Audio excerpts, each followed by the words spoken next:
저는 그리고 또 생각이 들었던 게 못쏠 분들의 문제점을 짚어보자면 연애하려고 데려다 놨더니 그냥 먹방 찍어요. 안녕하세요, 시호님. 안녕하세요. 요즘 모태솔로지만 연애는 하고 싶어가 굉장히 인기던데 시호님 재밌게 보셨나요? 추천해주셔서 봤죠, 한번. 출연진 분석 한번 해주실 수 있나요? 제가 이거 보면서 그 출연진 애니어그램도 물론 메모를 했거든요.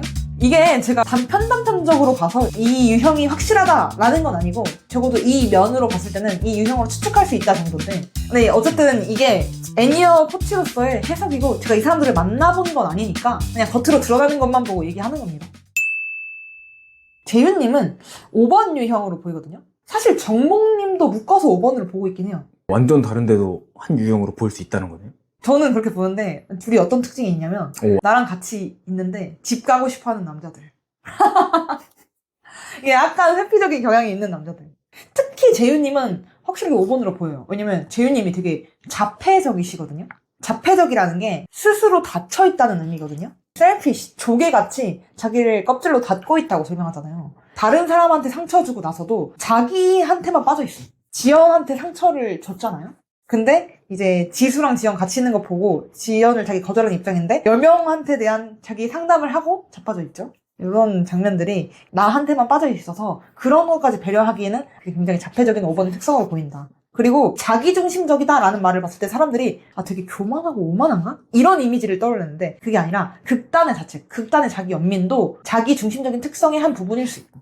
그마저 굉장한 자의식화입니다. 결국에는 그 사람의 아픔을 통해 나의 아픔을 봐요. 물론 모두가 그렇죠. 근데 결국엔 뭐냐면 진짜 본인이 괴로워서 운 거다. 5번이라고 하면은 매우 개인적인 유형이고 좀 고립돼 있고 철저히 혼자 이제 동떨어져 있다고 느끼고, 그리고 별로 그거에 크게 신경을 안 쓰죠. 왜냐면 이 사람들은 관찰자니까 대부분의 시간에서 주변과 함께 참여하기보다는 관찰을 하고 있잖아요. 그리고 이게 특징인데 타인의 어떤 기대, 요구를 충족시켜야 된다는 의무감이 이 사람들한테 너무 피하고 싶은, 너무 싫은 거예요. 그렇기 때문에 차라리 자기 안에 틀어박히고 싶어 하는 거지. 그래서 이 5번들이 자기 자신과 자기 자원을 보유하려고 하다 보니까 인색한 자아, 이런 별명이 있죠. 뭔가 내 내면이 결핍된 것 같고 내 어떤 이 텅 빈 느낌에 쫓겨서 내가 가진 작은 에너지도 뺏길까, 이걸 두려워한다고 했잖아요. 그리고 이제 재윤님도 마찬가지인데 마치 내가 아무것도 원하지 않아, 그렇게 행동해요. 여명님이 누군가 다른 사람을 좋아한다고 하니까 사실 너 그렇게 안 원해, 나 너 한 5 정도 원했는데 한 100 원하는 거라고 구라친 거야, 이렇게 자기 딴에는 배려를 합치고 말했거든요. 이게 약간 5번의 전형적인 회피, 내가 마치 아무것도 안 원하고 더 나아가 상관없어, 이런 식으로 행동하고 말하고 자기도 어쩌면 정말 그렇게 느낀다고 확신시킬 수 있어요. 5번 같은 경우에는 진짜로 내가 100을 원해도 5를 원하는 것처럼 말하는 사람이에요. 원래 그렇게 살아왔을 거예요. 그래서 이 사람들이 되게 감정이 없어 보이고 메말라 보이고 뭔가 활력이 부족해 보이고, 그리고 자기 안에 갇혀서 살고, 특히 이 5번들은 이 어머니와의 관계가 서로 온전하게 이어지지 못했다고 느꼈던 경우가 많아요. 내가 깊이 사랑받지 못했다거나, 아니면 뭔가 충분히 시간을 못 보내줬어, 아니면 내 공간은 여기까지인데 내 경계선은 여기까지인데 이걸 존중을 안 해줬어. 그래서 내 이런 경계와 나라는 존재 자체가 남들 눈에 안 보이는구나, 내가 그렇게 가치를 인정받지 못하는구나, 나를 이해받지 못하는구나, 이렇게 느끼는 경우가 많아요. 그래서 5번이 느끼는 이 고립감이 자기를 방어하려는 시도거든요. 그래서 이들의 방어 기제가 거리두기, 내면에서 거리두기, 곧 격리라고 하는데, 욕구가 충족되지 못하면 슬프잖아요. 눈물, 분노 이런 게 막 쏟아지잖아요. 근데 그거를 받아들여져 본 적이 없으니까 그냥 그대로 프리즈, 완전 동결되는 거예요. 그래서 조용히 단념하고 무감정이 자리를 잡는 거죠. 근데 그렇다고 진짜 감정이 안 느껴지냐? 그건 아니거든요. 5번은 어머니와의 관계가 거리감 있게 느껴졌다 그랬잖아요. 근데 뒤로 물러섬으로써 다시 반복하는 거야. 그걸 흉내내요. 그러면서 내 안에 갇혀서 엄마를 닮은 모든 형태죠. 외부와 겪는 관계가 특히 연애에 있어서는 엄마와의 관계의 재형성 과정이거든요. 근데 여기서 엄마와 같은 상처를 받을 것 같아. 그러면 바로 신체적으로 또 감정적으로 후퇴하려고 하는 거죠. 그래서 아마 그렇게 말하지 않았을까. 나 사실 5만큼밖에 안 느꼈어, 이런 식으로 말했던 게 여명님을 무시하려고 했던 것보다는 자기 감정에 대한 무시죠. 저도 5번이고 제 여자친구랑 같이 봤는데 저는 그 장면에서 재윤이 느끼는 그 말을 왜 했는지를 바로 이해했거든요. 너무 슬펐고 그랬는데 옆에 여자친구는 보자마자 극대노를 하는 거예요. 저 따위를 왜 하는 거냐고. 많이 긁혔나 봐요. 그래서 저도 같이 맞았습니다. 근데 5번들은 그게 살려고 하는 방식이거든. 얘네들이 내면에서 거리를 두는 게 이제 격리라는 방어 기제를 통해서라고 했잖아요. 격리란 건 내 기억과 생각을 이 감정적인 느낌으로부터 분리를 시키는 거예요. 어떤 고통스러운 경험이 있어. 이게 너무 이 사람한테는 견딜 수 있는 자원이 없으니까 느낌을 분리시켜서 격리를 해서 이 고통을 겪지 않으면서 기억하려고 하는 거예요. 이 모쏠 마지막 편까지 보면은 재윤 씨가 굉장히 노력을 많이 하고 솔직해지고 말씀을 많이 하시잖아요. 그러면은 굉장히 발전을 많이 했다라고도 볼 수 있는 거네요. 그나마 재윤님은 여기 나와서 자기 감정을 마주보려고 하고 편지를 쓰잖아요. 되게 칭찬해주고 싶은 게 그 편지 내용을 제가 일시정지하고 다 읽어봤거든요. 사실은 불편함 때문에 그렇게 말했던 거고 불편함보다 너랑 잘 되고 싶은 마음이 더 커. 내 내면에서 불안하고 두려워서 그랬어. 나 이거 마주하기 싫어서 그랬어. 이렇게 솔직하게 인정하고 보답받지 못할 감정이더라도 나 끝까지 최선을 다해볼게. 이런 메시지를 전하거든요. 잘 썼다. 잘 썼어. 그러니까 물론 거기엔 엄청난 서포터 지수님의 도움이 있었겠지만 아무튼 굉장히 성장하고 있구나. 그때 이미 성장이었어. 이걸 마주할 수 있는 게 되게 큰 박수를 보내드리고 싶고 풀숲에 숨었을 때는 진짜 아찔했는데 그래도 참 이 성장 서사를 잘 그려내고 자기의 어떤 표현도 하게 할 수 있게 됐고 이 못쏠려내라는 프로그램이 굉장히 좋은 그 성장의 도구가 됐겠구나. 재현님은 개인적으로 응원을 해주고 싶어요. 그러니까 뭔가 나쁜 말을 해주기가 좀 마음이 아프더라고. 좀 인간적으로 그래요. 현규님 6번으로 보여요. 6번의 키워드가 두려움이잖아요. 현규님 일단 되게 불안해 보이시고요. 6번 같은 경우에는 아는 것도 다시 생각하고 이제 의심이 많잖아요. 정신의 에너지가 다 불안을 처리하는 데 쓰여요. 현규님도 보면은 굉장히 불안해하면서 졸졸졸 쫓아다니는 굉장히 불안이로 보이죠. 이 사람들의 주요 심리는 어린 시절에 충족되지 않은 욕구가 있는 방어할 수 있는 기반이 안 돼 있다. 내 방어를 충분히 할 수 있는 준비가 덜 됐다 라고 느껴요. 왜냐면 6번에게는 주위 환경이라는 게 믿을 수 없어. 예측할 수 없는 거야. 그래서 내 내면에서 신뢰할 수 있는 게 거의 없기 때문에 이 불확실한 상태에서 어떤 것도 확신이 안 되잖아요. 그래서 망설여, 주저해, 흔들리고 우유부단하고 애매모호하고 동요하고 어떤 회의론으로 나타나거나 이럴 수 있습니다. 6번이 이 방어 기제가 뭐냐면 그 내면의 그런 불안을 제거하기 위해서 투사를 해요. 투사라는 방어 기제는 뭐냐면 받아들이기 어려운 충동이나 내 생각을 외부로 돌려요. 예를 들어 다른 사람에 대한 어떤 그 불안함, 그 다른 사람들이 나를 나쁘게 보는 거에 대한 불안함을 이 사람이 나 찌르려고 했잖아. 이 사람이 나 먼저 안 좋게 봤잖아 하면서 타인의 욕구인 것처럼 자기의 욕구를 뒤집어 쓰는 경우 이게 이제 6번의 방어 기제다. 그리고 이제 27세 밥상연구원 김상호 씨가 계시죠. 김상호 씨는 몇 번일 것 같아요? 힌트. 먹는 걸 좋아한다. 곰 같은 외형이다. 9번이요. 9번이죠. 9번 같은 경우에는 첫 번째로 성격이 그렇다지 강하거나 자기 주장이 강하지는 않아요. 특징이 없거나 인상이 좀 흐릿해. 그리고 자신보다 그래도 타인을 우선시하고 거의 앞에 안 나서요. 타인한테 그냥 조명이 집중되게 놔두고 나는 그냥 뭔가 배경 속으로 감추는데 왜냐면 이 사람들은 그냥 화목한 게 좋거든. 화목하게 유지하고 싶거든. 그래서 뭔가 기분 나쁘거나 불편하거나 논쟁을 불러올 것 같을 때 그냥 말을 직접적으로 하지는 않습니다. 자기 의견을 이러다가 말아요. 자기 의견 표시라든지 호감의 명확한 표시를 잘 못해. 물론 이거는 상호님이 서툴러서도 있는 것 같아 보입니다. 그리고 재밌는 게 그 9번의 특징이기도 한데 자기의 관점을 인식하고 표현하기를 어려워해요. 이게 9번의 특징이에요. 그래서 내가 필요한 게 뭐지? 내가 인식하고 있는 게 뭐지? 이걸 판단하고 주의를 기울이는데 어려워해. 왜냐면 9번 같은 경우는 내 생각, 내 감정에 그렇게 귀를 안 기울이거든요. 9번의 특징이 황소고집이에요. 그래서 이제 하려거든 씨가 대항이에요. 이렇게 말했던 미피 티셔츠 있잖아요. 아주 황소고집 끝까지 입어. 질문 있습니다. 네네. 내 생각과 내 감정을 잘 모르는 상태인데 고집이 세다는 건 자신의 의견을 강하게 말한다는 거잖아요.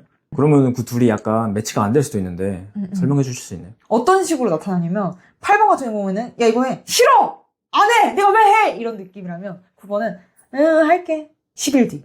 이거 한다면 할게. 한 달 뒤. 야 이거 한다며. 하려고. 6개월 뒤. 이런 식이에요. 알겠다고 해. 응이라고 해. 근데 9번이 응이라고 말한 게 진짜 예스의 표시가 아닐 수 있다. 황소고집이 어떤 느낌이냐면 절대 안 돼. 이런 불소가 아니에요. 황소는 매 하면서 절대 끌면 안 따라오거든요. 되게 느릿느릿 안 따라오거든. 그런 느낌이에요. 그 황소고집이구나. 그 황소고집이에요. 저항이 아닌데 어떻게 보면. 매 하면서 절대 안 따라와. 적적인 저항으로 나타나진 않습니다.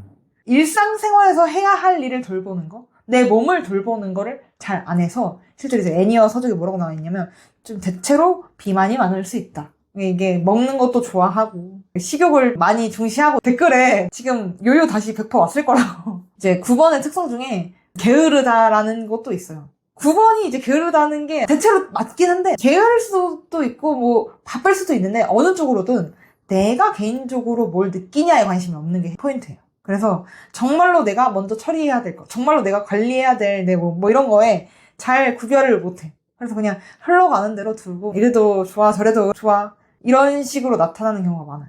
그래서 뭔가 뭘 해야 되지? 무슨 순서로 어떻게 처리해야 되지? 기준이 좀 없는 경우가 많고 이게 연애 관계로 가면 아마 우선순위를 잘 못 둘 수도 있을 것 같아. 외부에서 결정되는 대로 난 너 아니야. 지수가 확실히 딱 정해주면 그럼 이제 미지. 이런 식으로 간다거나 뭔가 해야 할 일을 조금 뒤로 하는 나태?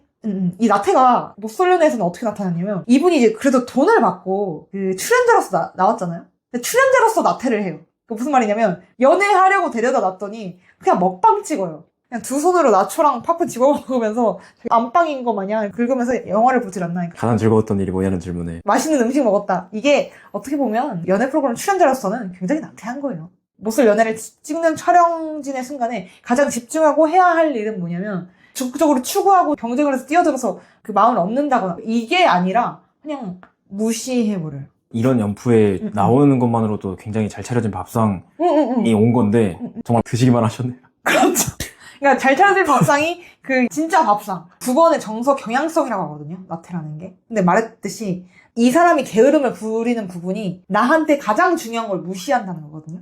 여기서 말했던 지금 연애를 하러 왔으면 연애를 해야 되잖아. 근데 뭔가 내 안에 내가 진짜 원하는 뭐 여성 내 안에 참된 뭐 이거를 관심을 갖고 뭔가 그 사람들과 막 접촉하려고 노력하지 않는다는 거예요. 저 사람이 그래도 승리자다. 밥 잘 먹고 간 저 사람이 제일 성숙해 보인다라고 하지만 한 번 더 봐야 돼. 이 사람이 9번이라면 근본적으로 내 어떤 본질적인 걸 의식하지 않고 아니 의식 못한 채로 그냥 남아있는 거 아닌가? 이렇게 물어봐야 돼. 그래서 그게 진짜 성숙한 건지는 봐야 돼. 9번의 결핍감은 내가 무가치하다는 느낌? 내가 하찮다는 느낌? 나에 대한 어떤 결함의 느낌? 이게 올라오면 어떻게 하냐면 이 감정을 마비시키는 게 이 사람들의 방어기제예요. 그래서 어떤 식이냐면 맛있는 거 먹고 오락? 뭔가 안락함. 그냥 영화 보고 뭐 팝콘 먹고 이런 걸로 자기를 달래요.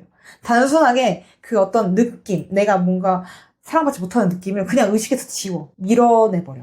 이게 그냥 괜찮아서가 아니라 이 마비, 이 무감각이 이 사람들의 방어기제예요. 그 상호 씨처럼 먹는 거에 중독될 수도 있고 아니면 뭐 게임 중독일 수도 있고 시시한 거 다른 걸로 주의를 계속 돌리게 된다. 그래서 이게 상호님이 정말 괜찮아서 그런 건지 아니면은 그것조차 방어 기제인지는 한번 봐야 된다. 나한테 의미 있는 게 뭔지를 봐야 될 거고 나한테 중요한 게 뭔지를 귀 기울여야겠죠. 재밌는 것도 아니야. 이 사람들 재밌어서 보는 게 아니야. 그냥 유치한 유튜브 영상을 다 본다든지 보드게임을 할 일 없이 계속 한다든지 시시한 웹툰을 계속 본다든지 이렇게 될 수도 있어요. 그 시간을 무감각하게 마비시키는 거예요. 이게 지금까지 단점에 대해서 말씀하셨는데 성숙한 9번 유형과의 연애를 하면 장점 같은 것들은 있을까요? 일단 포용받는 기분이 있어요. 이 사람들은 애니어그램에서도 최상단에 위치하고 있거든요. 이 사람이 왜 맨 위에 있냐? 다 포용할 수 있거든.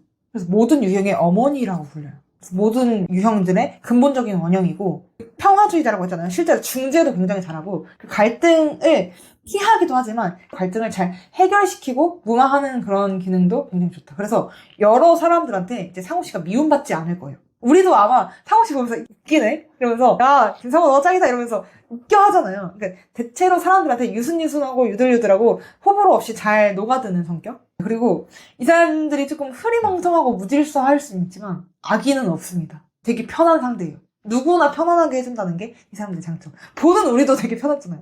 상호 씨만 나오면 그렇게 마음이 편안할 수가 없어요. 불안감이 없긴 했던 것 같아요. 그쵸. 나오면 편안해. 그게 이제 9번의 장점. 승리 씨. 승리 씨는 승리 씨는 그냥 그 술 배틀 하는 거 보고 확신했어요. 8번이다. 이 사람은 그냥 싸움, 이것도 그냥 놀이고 쟁취하는 놀이를 하고 있는 그냥 풋살 더 열심히 하시면 되는 아직까지 그 남자들의 경쟁 관계가 재밌는 8번이에요. 가던 길 쭉 가셔라. 가던 길 쭉 가시면 되는 그 이은지 씨가 화냈던 장면 있잖아요. 그 장면에서 승리 씨가 오늘 재밌지 않았어? 이렇게 말하거든요. 오늘 하루 종일 한 건 술 배틀밖에 없는데 재밌지 않았어? 이런 얘기를 해요. 왜 이런 얘기 했을까? 8번은 관계 맺는 게 경쟁이고 싸움이에요. 그래서 남자들과의 사이에서는 그 경쟁하고 싸우는 게 실제로 관계 맺는 방식이기도 하잖아요. 그게 재밌는 거야. 승리 씨는 아직도 연애를 하는 것보다 그냥 남자들이랑 그렇게 놀고 싸우는 게 더 재밌어. 그 관계가 더 재밌는 거야. 그래서 뭔가 매번 경쟁, 순위 이런 거에 좀 집착하고 가장 중요한 게 이제 지수님의 마음이잖아요. 요게 좀 아웃 오브 안중이다. 결정적으로 지수님의 큰 트라우마가 된 사건을 아예 잊어버렸죠. 지수님이 나 너야, 나 너가 호감이야. 호감 표시를 하면 할 줄 아는 말이 영광인데 이거예요. 영광? 어떤 트로피를 얻었다는 것 같은, 마치 어떤 경쟁에서 승리한 것 같은, 아직도 게임을 하고 계시다. 이 8번이라는 사람들은 참 애니어그램의 악동들이죠. 자신감 넘치고 지배적이고 현실적이고 자기의 존재를 확실히 각인시키고 내 뜻대로 하겠다 이런 단호한 의지가 있고 그게 남성적이고 멋있어 보일 수는 있어요. 근데 이 사람들은 항상 대립하고 있고 언제나 도전하고 싸우고 뭔가 맞붙을 뭔가를 열심히 찾고 있거든요. 그래서 실제로 상우 씨랑 대결했을 때 재밌었을 거야. 그리고 놀았거든. 그리고 굉장히 직설적인 사람들이어서 남한테 미칠 영향, 자신한테 일어날 어떤 결과에 크게 개의치 않아요. 진심을 숨기지 않고 노골적이고 열정적이고 거칠기까지 하죠. 근데 왜 그렇게까지 하냐면 8번은 사실 내면에 나약함과 결핍감이 있다고 했잖아요. 나한테도 그런 연약함이 있다는 그 감정을 용납하지를 못해요. 이도 씨는 성숙한 7번으로 보입니다. 물론 뭐 이도 씨도 중간중간 미성숙한 모습이 나타났을 수는 있어요. 근데 저는 왜 성숙한 7번으로 보냐면 7번의 핵심은 회피거든요. 근데 이도 씨에게는 회피하지 않고 고통을 마주보는 태도가 있어요. 자, 7번 어떤 사람들입니까? 경쾌하고요, 활기차고 낙천적입니다. 호기심도 많고 액션과 텐션이 높아요. 또 거기서 마음이 아마 제일 젊은 사람일 거야. 미래지향적이고 항상 뭔가 한 발 앞서 나가 있는 것처럼 보여. 뭔가 새로운 아이디어도 많고 오락도 많고 자극이 계속 필요해. 심지어는 이번 크리스마스에 그 뉴욕 트리 밑에서 아이스 스케이팅까지 타고 싶어요. 되풀이되는 일상 이런 거에는 금방 지루해하고 불만을 가져서 실제로 이도 씨처럼 파티를 참석하거나 파티를 여는 걸 좋아하는 7번이 많아요. 완전 파리피플이죠. 그리고 뭔가 계획대로 상황을 만들려고 노력하는 사람들이고 계획을 세우는 속성이 7번의 핵심이어서 7번의 별명이 계획하는 자예요. 그리고 이제 7번 같은 경우에는 긍정적인 태도를 유지해요.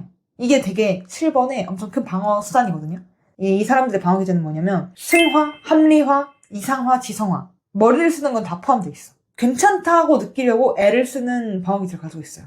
7번 같은 경우에는 고통을 마주하기가 정말 어려워하는 유형이거든요. 그래서 고통이 있을 때 뭔가 합리화를 해. 합리화는 뭐냐면 내 태도를 정당하기 위해서 뭔가 의식적으로 객관적이고 논리적인 설명을 하고 무의식적으로 내 동기를 감춘다거나 혹은 뭔가 승화를 해서 내 공격성을 재밌게 막 유머로 돌린다거나 뭐 이런 식으로 많이 대처를 하는데 이도님은 놀랍게도 자기의 감정을 인정하고 수용하고 말로 내뱉어요. 난 너무 놀라웠어. 진짜 성숙한 태도. 예를 들어 정목님에게 크게 상처를 받았잖아요. 근데 제가 이렇게까지 슬픈 건 정목님에게 깊은 호감이 있었기 때문이겠죠? 하면서 그걸 인정하고 내 슬픔을 마주하고 자존감이 굉장히 높고 그걸 지키기 위해 엄청 노력하세요.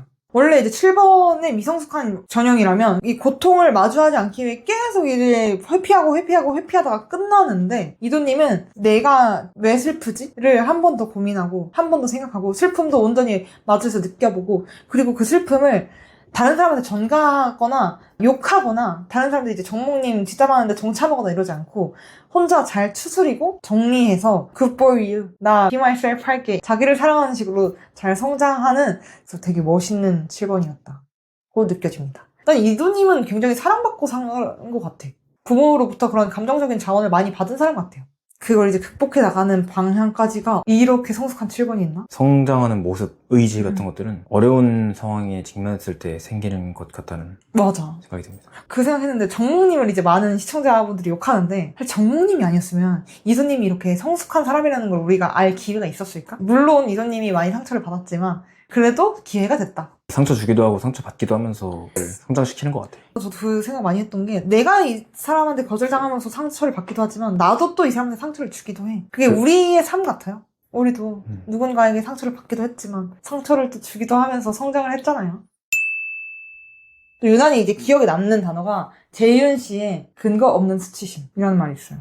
그 근거 없는 수치심이라는 말에서 우리가 성격 형성의 메커니즘을 알 수 있어요. 이 애니어그램에서 성격이 어떻게 형성되는지. 각 성격의 메커니즘은 각 유형의 두려움에 의해서 움직이거든요. 그래서 애니어그램은 두려움이 뭔지를 파악하는 거다. 기본적인 두려움이 언제 생겼냐면 어린 시절에 본질과의 연결을 잃어버렸다고 말해요. 예를 들어 우리의 부모님들이 아주 우리를 잘 챙겨주고 좋은 사람이더라도 어린 우리의 필요를 다 충족시키기에는 어려움이 좀 있거든요. 특히 부모가 자기의 내면에 어떤 감정이 막혀있어. 그래서 이 아이한테 그런 감정이 나타나면 불편하고 불안하게 느끼게 돼요. 뭐라고 애니어그램에서 말하냐면 부모에게 없는 기질이 아이에게 나타나도록 허용할 수 없다고 말하거든요. 그러니까 이를테면 이런 거예요. 아이가 기쁨을 막 표현해. 근데 어머니가 산후 우울증이야.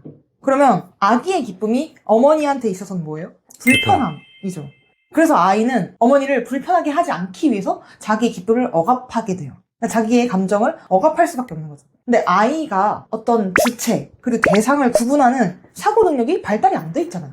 누가 기분이 나빠, 누가 불편하면 내가 나쁜 생각을 해서, 내가 나쁜 행동을 해서 라고 생각해요. 이걸 잘못 해석해. 다 나 때문이다. 과한 이런 편집적인 성격을 유아기 때의 마술적 사고 이렇게 말하거든요. 융심리학에서. 부모가 기분 나쁜 거? 사실은 부모가 그 감정을 발달 못 시킨 걸 수도 있어. 근데 내 기쁨이 나쁜 거야. 여기서 내가 기쁜 거? 수치스러운 거야. 재윤 같은 경우에는 그게 근거 없는 수치심. 내가 뭔가 결핍돼 있구나. 이게 근거 없는 수치심으로 발현한 것 같다. 이런 식으로 이 태도가 각인돼. 이게 이 아이의 성격이 형성되는 배경이 돼버려요. 그러면 이제 앞으로의 삶, 인간관계에 다 영향을 미치겠죠. 부모님이 불편하다는 감정으로 인해서 온전히 느껴야 됐을 감정을 억압했기 때문에, 억압당했기 때문에 부모님이 느꼈던 감정 이상의 감정을 느낄 수 없게끔 자랄 수 있겠다는 생각이 드네요.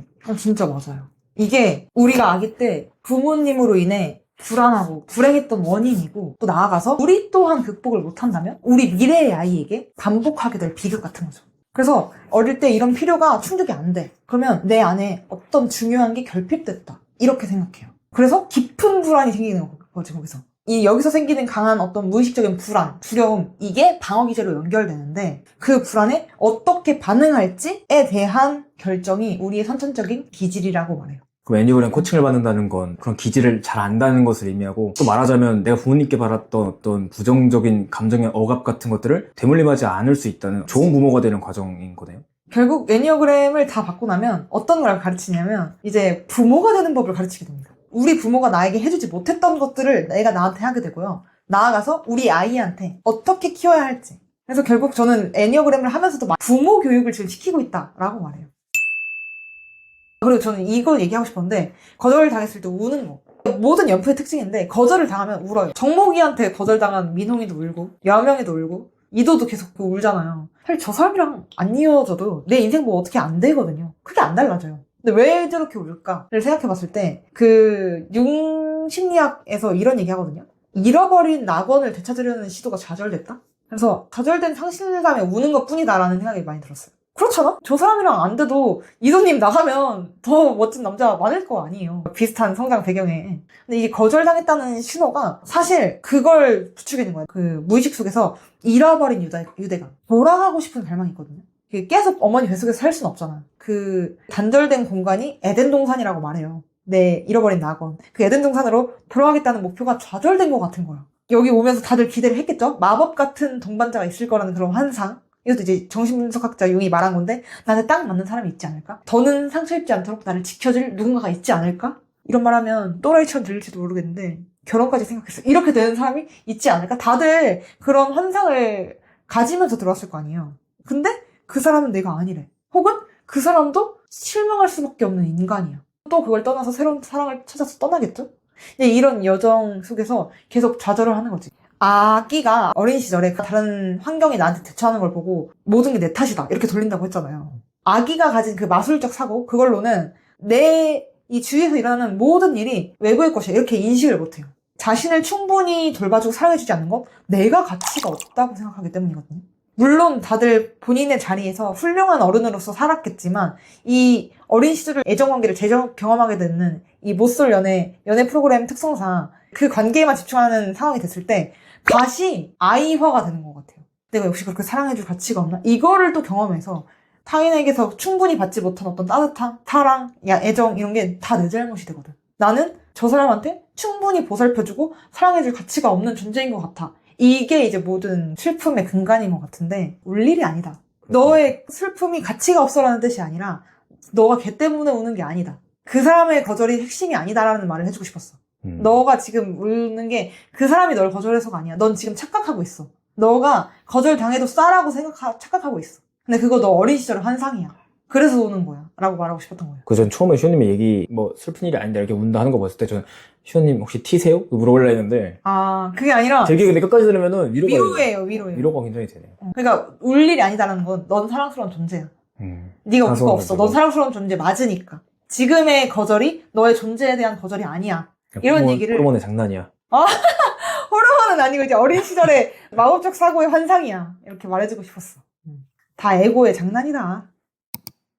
저는 그리고 또 생각이 들었던 게 못쏠 분들의 문제점을 짚어보자면 원인을 대부분 본인한테 찾으려고 하세요. 그러니까 뭔가 잘못되고 뭔가 상대가 나를 거절하면 이거 아까 말했던 그 어린아이의 마술적 사고인데 그냥 내가 상대랑 안 맞았구나. 뭐 타이밍이 아니고 그냥 제가 저런 성향이구나 하는데 이도님도 내가 뭘 잘못했는지 뭘 맞춰가면 되는지 내가 노력할 수 있게 알려줘 이렇게 말하잖아. 사실 이도님 입장에서 그럴만해. 억울하잖아. 내가 뭔가 잘못했어야지. 억울하니까 그 마음이 들만한데 사실 정목님의 이도에 대한 자격지심일 수 있는 건데 정목이 문제인가 보다 할 수 있지만 자기를 우선 탓하고 지수님도 이제 내가 너무 욕심쟁인가? 이렇게 말하잖아요. 민홍님이 아주 얘기 잘했더만 고민 상담하면서 아니 너를 억지로 맞추려고 하지 마.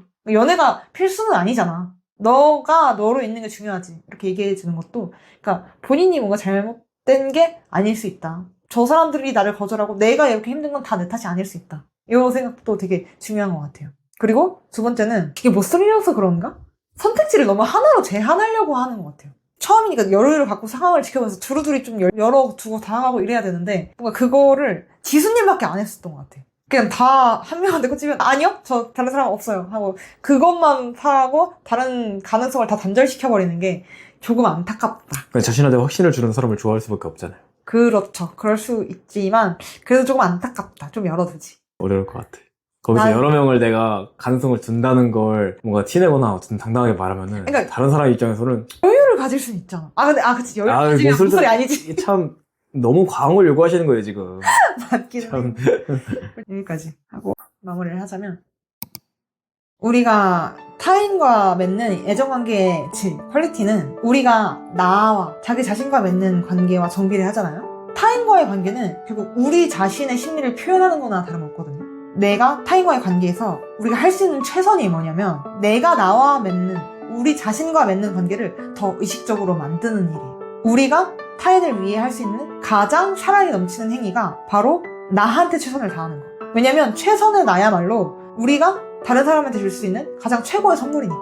그래서 우리가 뭔가 어떤 연애 코칭, 타인 꼬시는 방법 이런 거 남자들이 좋아하더라. 이러면 여자들이 흠뻑 넘어가더라. 이런 게 굉장히 흥미있어하고 찾아보면서 정작 핵심인 나와의 관계를 어떻게 개선하지? 이거를 잘 안 찾더라고요. 못쏠 연애에서 좋았던 거는 그래도 그거를 좀 들여다보고 막 상담 받고 오잖아요. 그래서 이게 약간 훈련이 돼서 그런지 지윤님도 그렇고 뭐 지수님도 그렇고 이도님도 그렇고 제가 이런 감정을 느끼는 건 이런 거예요 하고 자기를 되돌아보잖아요. 나와의 그런 심리와 관계를 계속 탐색해보잖아요. 이게 되게 중요한 거예요. 역설적이고도 우리가 어떤 연애, 관계를 잘하기 위해서는 타인과의 처세들을 배우는 거, 대화법을 배우는 거 안 중요해요. 내 내면을 찾는 여정이 필요하다. 그래서 이 내면을 찾는 여정을 좀 동참하고 싶으신 분은 밑에 이제 고정 댓글에 애니어그램 코칭에 대한 안내가 나와 있으니까 거기서 좀 신청을 한번 해봐 주시고 오늘은 여기까지 하고 다음 시간에 더 재밌는 콘텐츠로 찾아뵙겠습니다. 감사합니다.